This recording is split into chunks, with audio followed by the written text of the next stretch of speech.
welcome back to another edition of the Detroit Sports Bettors YouTube series. I am Matt Kowalis from Detroit Sports Bettors, and we are now in week 11 of the NFL season. In week 10, we had another great week, finishing 5-1. In week 9, we finished 4-1, and we are now 35-13 throughout the Detroit Sports Bettors YouTube series on the season. We did start this a little late. We started this in week 3. I was just kind of slacking a little bit, but got it rolling now, 35-13. Yes, you are hearing that correct, 35-13. We have had one negative week since we started. So just trying to keep that going in week 11. And I have to shout you guys out as well. You guys are smashing that like button for me. I greatly appreciate that. Please hit that again before we even get going. If you have not subscribed, please subscribe to the Detroit Sports Bettors channel. Greatly appreciate that. And as always, leave a comment. We are 9-2 the last 2 weeks. Tell me what game you hit with. Tell me a game that you might like that I like as well, or anything, even games that I don't have. I want your picks and plays below as well for everyone to see, just so we can get that talk going and see a little strategy and continue to dominate the NFL each and every week. So again, I appreciate you guys as always. And lastly, if this is the only spot that you are following Detroit Sports Bettors, please check us out on other forms of social media, because again, this video is made on a Tuesday. So it's more of an early line report, and a lot can change throughout the week. So if you tune into Detroit Sports Bettors on other forms of social media, like our Twitter, our Facebook, my own personal Twitter, we have a podcast, you can get updates throughout the week on how we might view spreads and how other people throughout the page might view the spread, because they do change. You know, COVID is going on, weather, injuries, a little bit of everything. So highly recommend checking Detroit Sports Bettors out on all forms of social media going forward. Okay. Now, I've been taking forever with these videos. I know I need to be quicker in getting the picks and plays out. You guys don't want me to just ramble on all, like just going. But I love to talk sports. But we're keeping these, we're going to keep these quicker. So we're getting right into today with the week 11 picks and plays. Starting off with Thursday night football as the New England Patriots travel on the road to go against the Atlanta Falcons. That is a +7 spread for the Atlanta Falcons at home. And I like the New England Patriots -7 on the road. For one, the Patriots are 6-4 against the spread on the year, been playing tough basically against anyone, and they are 4-0 against the spread on the road. Now they go against a struggling, depleted Atlanta Falcons team, and I think they get it done again. Yes, I know the Atlanta Falcons are coming off an embarrassing loss at Dallas, and they want to rebound, but I just don't think they can do it. I think that offense is just far too depleted right now, especially without Cordero Patterson. He is far more key than anyone ever imagined for this Atlanta Falcons team. He is like their Swiss Army knife. He plays running back. He plays slot. He plays receiver. And without him, and with Calvin Ridley still out with, whatever he's got going on, they just don't have any weapons. Their number one weapon is going to be Kyle Pitts. And then if you have watched Bill Belichick in the past, you know how he schemes for games. He schemes to take out your top offensive weapon. That's what he does. So now he's going to aim to take out Kyle Pitts. He will not let Pitts beat him. So who after that? That is what I'm trying to come up with. Patterson is going to be out. Ridley is going to be out. Russell Gage just is not that guy. He's just not that good, and then you have Hayden Hurst, who he's a solid, number 2 tight end. And then their running backs are Wayne Gallman and Mike Davis. I just don't know where this offense is going to come from. I get it's a +7 spread. That's a lot. Matt Ryan is a capable quarterback, but Matt Ryan also makes some very questionable decisions at times. And the New England Patriots has one of the more stout defenses in all of football. They're good at stopping the run. They're even better at stopping the pass. Then the Atlanta Falcons, on the other hand, are 21st in the entire NFL at stopping the run.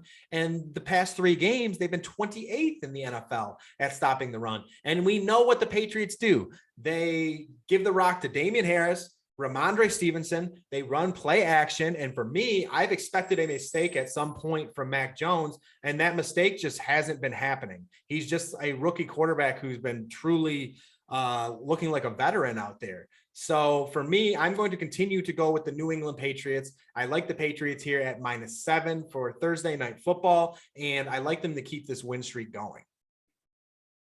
Moving on, we have the Washington football team on the road going against the Carolina Panthers. Right now, the Carolina Panthers are coming into that one with a -7 spread. And for me, that's more about them being without Sam Darnold than them having Sam Darnold.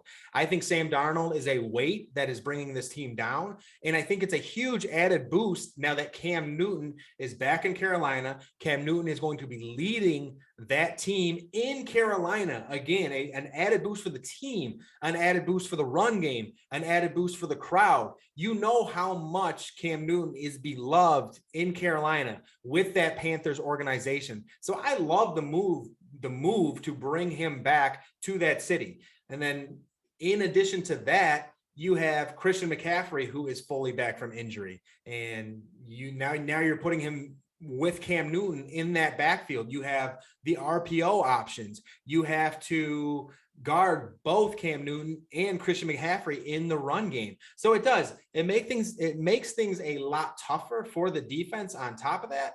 And then the Carolina Panthers still have one of the more stout defenses throughout the NFL, and they're going against a Washington football team who had a fluky win against the Tampa Bay Buccaneers at home. You have Taylor Heineke, who you can definitely expect to throw a pick, maybe 2 on the road. And if he has a turnover, I would say 1 turnover, they cover the spread for sure. And I think he's definitely due for it. And again, I think this team gets that added boost from Cam Newton.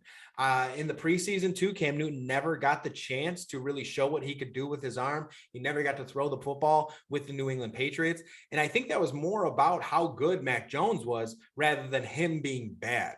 So I think this is a situation now where Cam Newton will come in. He's going to be able to show off his arm a little bit and everything that he worked on so long in the preseason. I actually think this will be better for DJ Moore. And I also think it'll be better for Robbie Anderson. So take the Carolina Panthers -3 at home against the Washington football team. Moving on, we have the Baltimore Ravens on the road going against the Chicago Bears. And this is a story many of you have read before, because I am always against the Baltimore Ravens because I think they are the most overrated team in the AFC and potentially the entire NFL.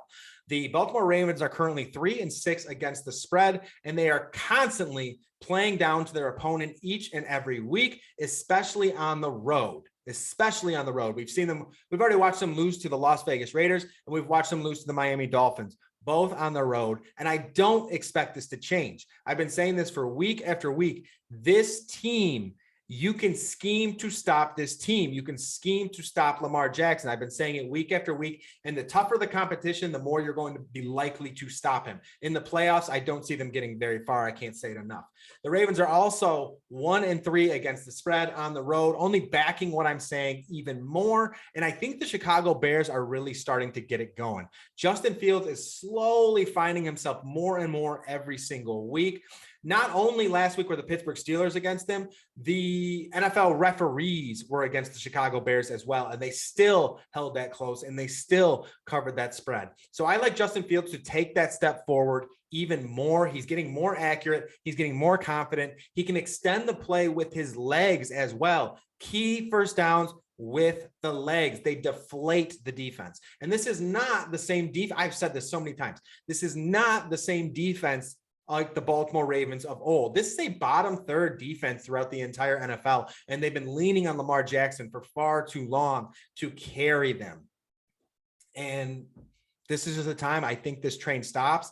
The Chicago Bears also are getting back safety Eddie Jackson, who is a star in this league. They're also getting back Khalil Mack, linebacker and pass rushing specialist, who is also a star in this league. So I think this Bears team is also getting an added boost at home in an outdoor stadium where it might be cold, it might be windy, and I think I understand. I think that favors the Ravens a little bit, especially if it's cold, incredibly windy, because they run the football so well.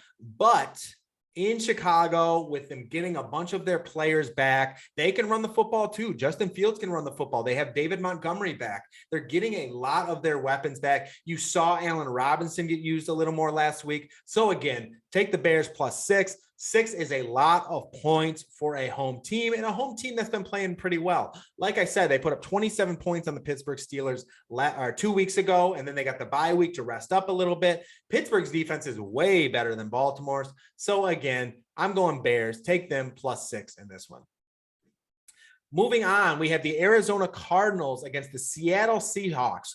This line, I don't think many are going to agree with me, but I think there's a huge red flag because when you see a line that is too good to be true, it often is. Take a look at Monday Night Football with the Los Angeles Rams traveling on the road to face the San Francisco 49ers. I think we all know how that one went. I think this one is very similar, and that's why I'm going to be riding with the Seahawks here.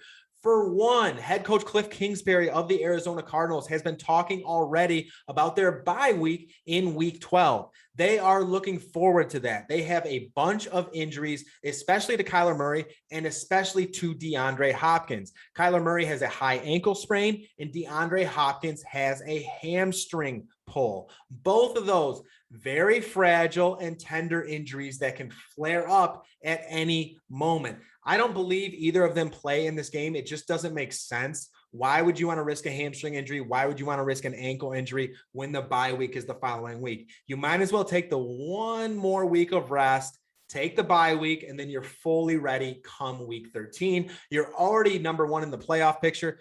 I mean, that's just what makes sense to me because with Kyler coming out with an ankle injury, if you plant off that wrong, you could tweak it. If you try to burst and explode off of it, you could tweak it. Same thing with DeAndre Hopkins and the hamstring. And that's not only it. They have Chandler Jones, Rodney Hudson, Kelvin Beachum, and a couple other players on the defensive side of the football that are all out or risk missing this game.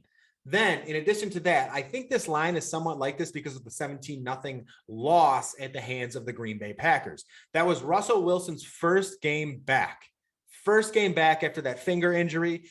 Again, going to Green Bay with terrible weather. This is still a team that has Tyler Lockett and DK Metcalf, two of the greater weapons in all of the NFL. Look at Tyler Lockett's drop off without Russell Wilson. Look at DK Metcalf's drop off without Russell Wilson. I think this is the game that they get it going. And again, even on the Cardinals side of the football, if Kyler Murray does not play, there's no sure thing that Colt McCoy plays either. Colt McCoy is also dealing with an injury. So this is just an Arizona Cardinals team that I think has a lot going on. The Seattle Seahawks go back home to Seattle with the 12th man, arguably the toughest place throughout the entire NFL to play a football game. I like them to right this ship. I like the plus 2.5, and I honestly like them to win outright. Take the Seattle Seahawks in this one. Moving on, and this is our last play of the day. We have the Dallas Cowboys going against the Kansas City Chiefs, and I have a feeling some people might not be with me on this one either, but I am going to be going with the Kansas City Chiefs -2.5 at home against the Dallas Cowboys. For me, I mean, you guys have heard me talk about this over and over again, and a lot of the time with me, it comes down to who needs this game more. And I realize the Kansas City Chiefs have won 3 games in a row, but this is their statement game. This is their game that says, hey, we are back. We are back to playing Chiefs football, and we are the team to beat in the AFC. Nothing says that better than beating the Dallas Cowboys at home because, I mean, it seems like everybody is already crowning the Dallas Cowboys. But also, you will be playing in Arrowhead. Arrowhead, another spot that is probably a top 3 places to play in the NFL. It is not easy. It is going to get loud, especially when the Cowboys have the football. It's going to be tough to communicate. The Kansas City Chiefs defense has gotten better the past couple weeks. You know, Chris Jones coming back, Pro Bowl defensive tackle or defensive end, depends on what day. Then they also added Melvin Ingram, who, I realized I was talking shit about, but he's been getting some pressure on the quarterback. He's actually been doing fairly well, and that is what they need right now, especially against the Dallas Cowboys. I do think this team has been gelling a little bit better. They've been playing a little bit tougher of football. And then 2, with the Dallas Cowboys defense in particular, there is a smokescreen that goes around that defense because in reality, they are bottom 3rd in the NFL in passing defense. They are just very good at turning the football over. I mean, Trayvon Diggs has 8 interceptions on the year, but I actually believe that is going to be their downfall in this one because they are so turnover prone. And Trayvon Diggs is always trying to jump routes. Andy Reid is one of the best offensive coaches in the history of the NFL. He knows that Diggs likes to jump routes. So what I would do if I was Andy Reid, you run the football early on, then you mix in some play action, then you mix in some play action with double moves. Who is better at a double move in the NFL than Tyreek Hill? You know, I really do think that this sets up very well for the Kansas City Chiefs. I think they're going to be able to hit him over the top a couple times. I was telling you guys, talking about this over and over, how Patrick Mahomes has not had that 400-yard passing, 5-touchdown game, and he had it last week. There it was. We were waiting for it. You know, Tyreek Hill broke out. Travis Kelce broke out. Now, the Dallas Cowboys defense averages 5.2 receptions per game to the tight end and 58 yards receiving to the tight end. Now comes in Travis Kelce, probably the best tight end in the entire NFL, with Tyreek Hill on the outside. And then you have Byron Pringle, who is starting to come out as a third wideout. He had a pretty solid game last week against the Vegas Raiders. So again, I think this sets up well for the Kansas City Chiefs. I think this is a statement victory for them. I expect this game to be close, but again, I expect the Chiefs to win this by 3 points. So I like this 2.5 spread. And then also look at Travis Kelce player props and definitely check out that Travis Kelce touchdown prop. It has been far too long since he has gotten in the end zone, and I expect him to get into the end zone against Dallas. Take the Chiefs -2.5 and make sure to check out Kelce. And then lastly, we have a little bonus play, and that is the Indianapolis Colts against the Buffalo Bills. And I like the Buffalo Bills team total over 28.5. I know it seems high, but if you have watched this Indianapolis Colts defense as of late, they have been trash. The last 2 games, they have given up 30 points in each game, and one of those was against the New York Jets. They also averaged 254 passing yards given up per game. They also averaged 2.4 passing touchdowns given up per game, which is second worst in the NFL. And now they are going against Josh Allen, who, you know, probably the top arm talent in the NFL. He is the leading MVP candidate throughout the NFL. This is something that you're going to want to monitor weather leading to kickoff. But again, I like the Bills over 28.5 total in this one. I think they score 30, 31, maybe more, because that Indianapolis Colts defense is rough, and the Buffalo Bills have scored 30 points plus 6 times this season. Take the Bills over that 28.5 total. Now, that is it for the Week 11 picks and plays. We are going to recap everything real quick. And no, I am not going to give you a list of picks and plays anymore going forward, because people were just fast forwarding to the list of picks and plays, taking the picks and plays and leaving. A lot of time goes into these videos, and the longer that you watch is the better for me, so more people will see it. So I will be taking that out. You will have to fast forward to get the picks and plays, or just watch everything yourself. So recapping the picks and plays for today, we have the Patriots -7 on the road against the Atlanta Falcons. We have the Carolina Panthers -3 at home against the Washington football team. We have the Chicago Bears +6 at home against the Baltimore Ravens. We have the Seattle Seahawks +2.5 at home against the Arizona Cardinals. We have the Kansas City Chiefs -2.5 at home against the Dallas Cowboys. And then we have the Buffalo Bills over 28.5 team total against the Indianapolis Colts. So those are our picks and plays for Week 11. Please continue to spread the Detroit Sports Bettors name. I am Matt Kowalis from Detroit Sports Bettors, and I am out. Have a good one, everyone.